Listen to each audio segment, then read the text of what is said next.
My wife thought she could betray me and bankroll her new life, until I watched her throne crumble from shadows. I used to think we had it all. A cozy little house in the suburbs, weekend brunches with mimosas she'd insist on making just like the influencers do, and a photo album full of smiles that I'd flip through when work got rough. Sarah and I had been together for 7 years, 5 married, and I'd built my tech startup from a garage dream to a $1 million gig with her by my side. She'd play the supportive wife, all teary-eyed on my first big pitch, telling everyone how she held down the fort while I chased the dream. Back then, I believed her. Hell, I love her for it. Funny how memory works. Polishes the past until it's a shiny lie you can't stop staring at. That illusion shattered on a Tuesday night in October. I just spent 12 hours debugging code, my eyes burning, my stomach growling for something more than stale office coffee. I walked through the door expecting the usual. Sarah sprawled on the couch, scrolling TikTok, maybe a half-hearted, "How was your day?" thrown my way. Instead, she was perched there like a queen on her throne, legs crossed, nails tapping the armrest. No TV blaring, no phone in sight. Just her, staring at me with this rehearsed little smirk that made my gut twist. "Jake," she said, voice smooth as a sales pitch. "We need to talk." I dropped my bag by the door, already sensing the script. "What's up?" She tilted her head, like she was about to announce the weather. "I'm leaving you. I met someone else, someone who gets me, and I want a settlement. Half your company sounds fair, don't you think?" I froze. Half my company? The thing I'd bled for, the late nights, the loans, the panic attacks she'd slept through while I paced the kitchen. And she sat there, smug as hell, like she'd just aced a negotiation. I could have screamed, could have flipped the coffee table, and let every curse I knew fly. But I didn't. I just stood there, hands in my pockets, and let the silence stretch until it choked her confidence. "Half," I finally said, flat as a dead battery. "You serious?" Her smirk widened. "Oh, absolutely. I supported you, Jake. Gave up my dreams, my Etsy shop, my yoga instructor certification, so you could play Startup King. I deserve this. Supported me, right?" Her Etsy shop was a box of half-knitted scarves gathering dust in the garage, and the yoga thing lasted 3 classes before she decided kombucha was her true calling. But I didn't argue. Not yet. I just nodded, slow and deliberate, like I was processing her genius. "Who's the guy?" I asked, keeping my tone casual, like I was asking about her day. She waved a hand, dismissive. "You don't know him. His name's Bryce. Runs a hedge fund. He's on my level." Bryce, a hedge fund prick. Of course. I pictured him, gelled hair, overpriced watch, the kind of guy who calls his car baby and tips with a wink. On her level. That almost made me laugh. Sarah's level was Instagram filters and pretending she read self-help books she'd leave dog-eared on the nightstand. "Okay," I said, voice steady as steel. "If you're sure, let's do it clean. I'll need proof you're moving on. Texts, receipts, whatever. Just so the lawyers don't drag this out." She rolled her eyes, that smirk still glued on.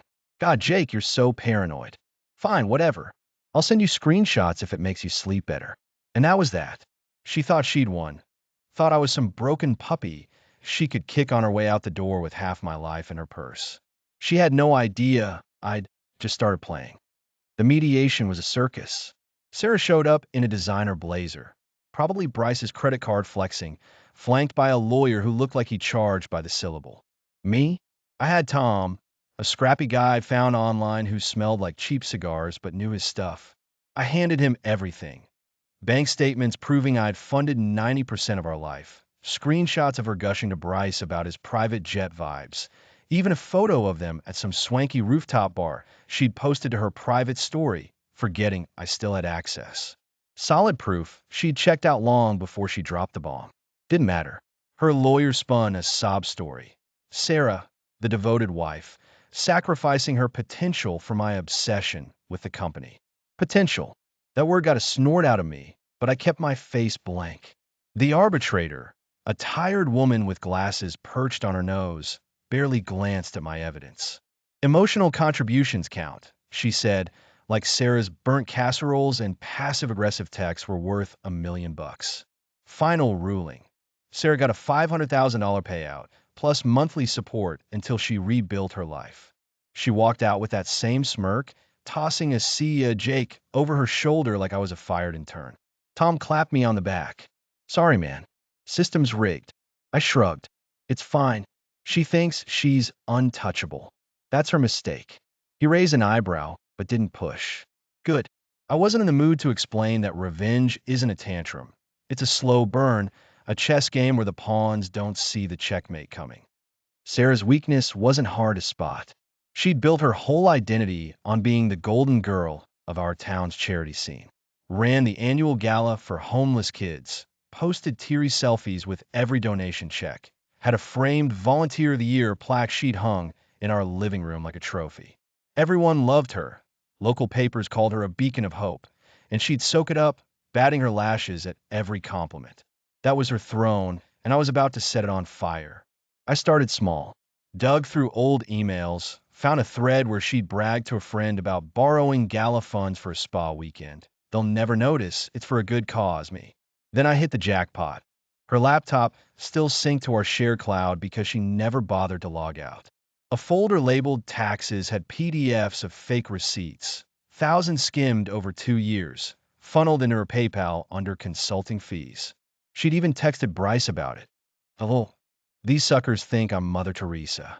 More wine money for us." I didn't storm her new condo with a megaphone. Too loud, too messy. Instead, I zipped it all, emails, receipts, texts, into a neat little file and emailed it to the gala board from a burner account. Subject, concerned donor. Message, thought you should know where your money's going. For kicks, I CC'd the local news blog that worshipped her. Then I sat back with a beer and waited. The explosion was glorious. 2 days later, my phone buzzed with a text from an old buddy, Mike. "Dude, Sarah's toast. Gala board's freaking out. Cops might be involved." I smirked, scrolling X, where hashtag #SarahScam was trending locally. The news blog ran a piece. Charity star embezzled thousands, sources say. Comments were brutal: hypocrite, thief, hope she rots. Her Instagram, usually a shrine to her perfection, was flooded with hate before she locked it down. Bruce beard fust. Mike sent me a screenshot of his ex-post. "Not my circus, not my monkeys. Peace out. Classy. Sarah's gala gig? Gone." The board fired her via email, publicly, because they wanted everyone to know they were cleaning house. Donors started lawsuits, claiming fraud.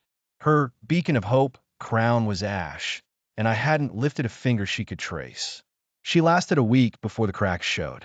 Late one night, my phone lit up with her name. I let it ring twice, then answered, voice cool as ice.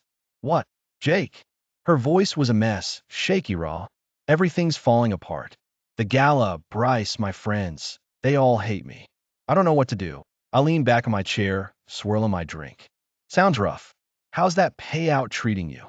She choked on a sob. "I didn't mean for this. I messed up. Can we talk? Maybe fix things?" Fix things. After she'd gutted me, smirked her way to a fortune, and danced off with hedge fund boy, I almost laughed. "Nah," I said, clipped and final. "You wanted half my life. Hope it was worth it. Jake, please." "Night, Sarah." I hung up, blocked her, and took a long sip. The silence felt good. She didn't stop trying. Texts from new numbers. "I'm sorry. I was stupid. I miss us," piled up like junk mail. I deleted them unread. Word got around she'd moved to a cheap apartment after Bryce ghosted, and the lawsuits drained her cash. Her old crew, the ones who'd kissed her ass at every gala, wouldn't even wave across the street. Last I heard, she'd applied at a coffee shop and got rejected. Managers said her vibe didn't fit. Poetic. People ask me, "But Jake, you're still out $500,000, doesn't that sting?" Sure, it's not pocket change. But I'm 34, my company's booming, and I've got no one leeching off me anymore. Sarah? She's a broke pariah with a rap sheet pending, clutching her Volunteer of the Year plaque in a one-bedroom dump. I sleep fine knowing she wakes up to that every day. Revenge isn't about money or shouting matches. It's about watching someone who thought they owned you realize they're nothing without the pedestal you let them stand on. Sarah built her castle on lies, and I just pulled the right brick. Now she's got the rubble, and I've got the view. Checkmate, babe.